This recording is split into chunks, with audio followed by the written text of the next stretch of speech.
Hi, this is Vinay Modi. As Swami Vivekananda once said, everybody wishes to be the king, but the crown comes to somebody who's prepared for it. And I actually strongly believe in these words. Are we prepared for the success that we all are looking forward to?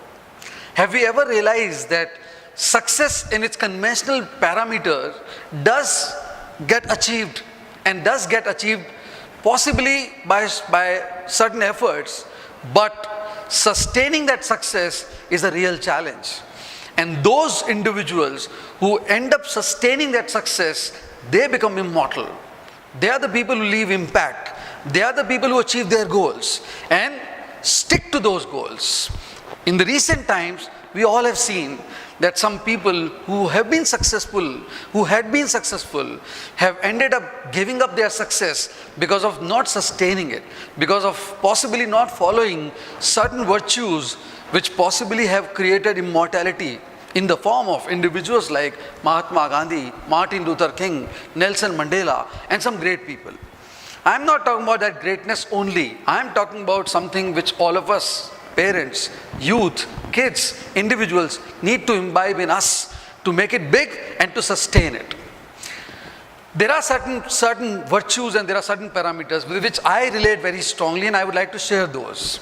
Because most of us end up chasing conventional wisdom or conventional norms of success in the form of interpersonal skills, confidence, knowledge, technology, power. They all are important.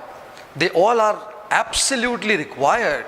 But then you've got to integrate these cherished phenomenon with certain virtues.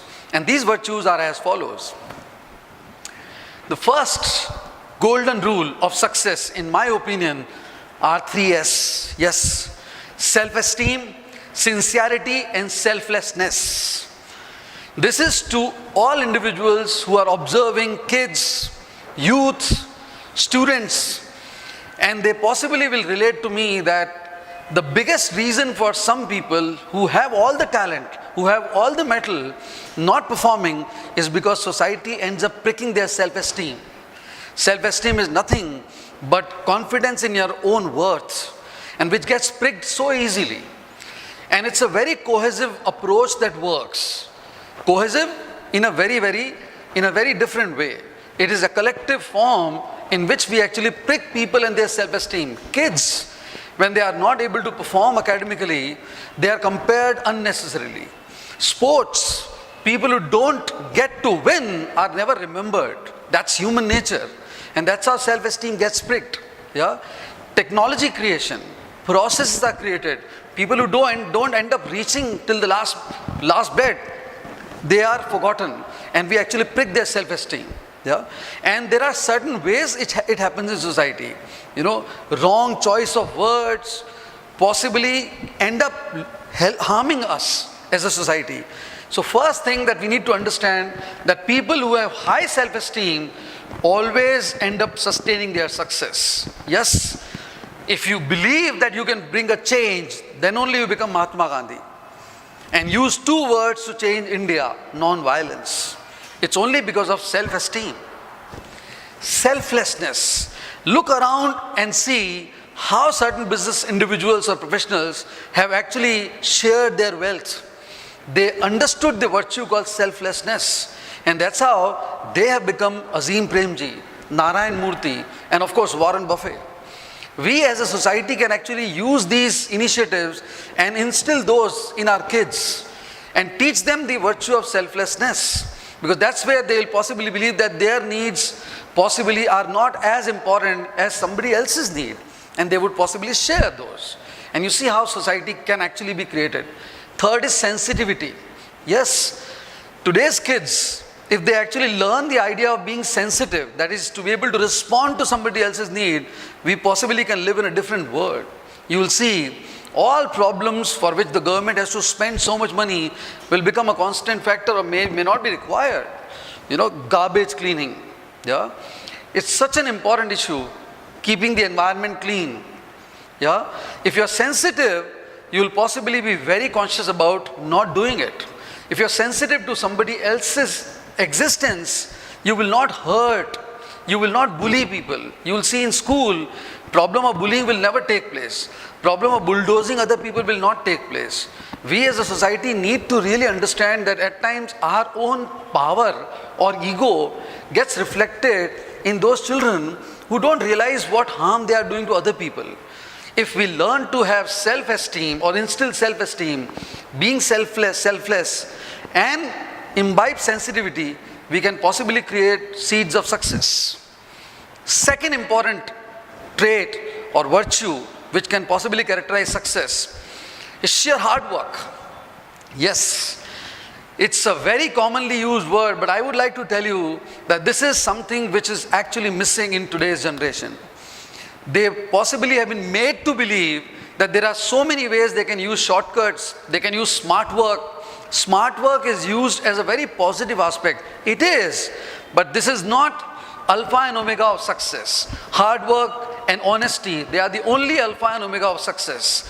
People who endure success are the ones who actually take a long path, work hard, practice more, give time, and learn better. They can withstand all pressures. Problem in today's society is that they cannot withstand any jerk or a pressure or any jolt because they have not been actually possibly made to fight against the wall. And this can only happen when they work hard. Let them do it and you see how they can actually have long-term success. Yeah? Third very important virtue of success is to be able to identify one's core. Yes, it's very important. Vivekananda also said that take one idea and live throughout your life. Make that as your mission and convert that into great success. Can we actually work as a society towards identifying individuals' core or towards helping them actually identify their core? What I'm trying to talk about is our DNA. And once we actually identify somebody's DNA, it could be in dancing, it could be in possibly video gaming, it could be in academics, it could be in writing, it could be in speaking possibly, it could be in politics, it could be in anything. All that we got to do is that we as a society need to create channels through which we can identify every individual's core. Almost all problems will vanish because when you identify your core and you live with that core, you remain happy. You create a happy society. Today, societies are not happy because we are actually going against the basic norm of finding core. We do it and you see how things change. Next, which has been a real disease, I would say endemic, pandemic disease of today's society, now generation. Instant gratification, instant ideas, instant success, everything at the click of mouse. That's what we are looking forward to. And that is what people have been made to believe that this gives them success. Can we actually now look back, introspect, and possibly create different ways to make people believe that persistence, tenacity, and perseverance, these are virtues with which people who are made of steel are known, not people who are made of rubbers. Yes, I mean it. If today's generation uses its intellect, technology understanding, and possibly knowledge with the idea that things will really come our way, but we have to give time. Example, startups. Young generation youth, they are getting to startup and they are getting a lot of money also. But how many startups are actually witnessing success? Because of the fact that they believe the result has to also come overnight and they forget basic virtues of doing business. How would Tatas, Birlas and possibly Bill Gates and Steve Jobs, late Steve Jobs and let's say Warren Buffett would possibly be remembered for? Because they are the people who really endured their struggle and they would know that it's not instant gratification. Today's success may be tomorrow's failure. That's why few people and few businesses remain powerful forever because they actually keep persisting and they deny the idea of now. Look at all professionals, they say look at a big game, bigger road ahead and see how things happen. So how do we really cultivate the idea of having patience, tenacity in our kids or in future in youth possibly, Again, as I said, it cannot be done by an individual. It has to be a collective effort at every level.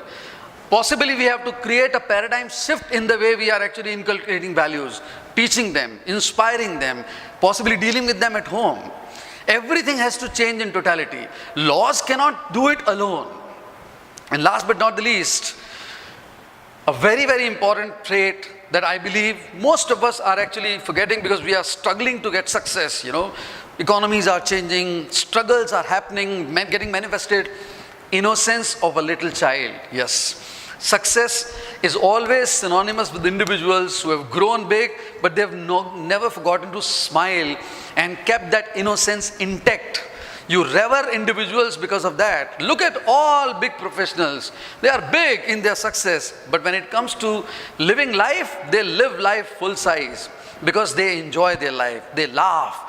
They have sense of humor, and they have innocence of a little child on their face, even if they are leaders. Let this society not be an abrasive or possibly a harsh society where individuals are doing very well, but that innocence, that charm, that amiable persona is vanishing or is getting vanished.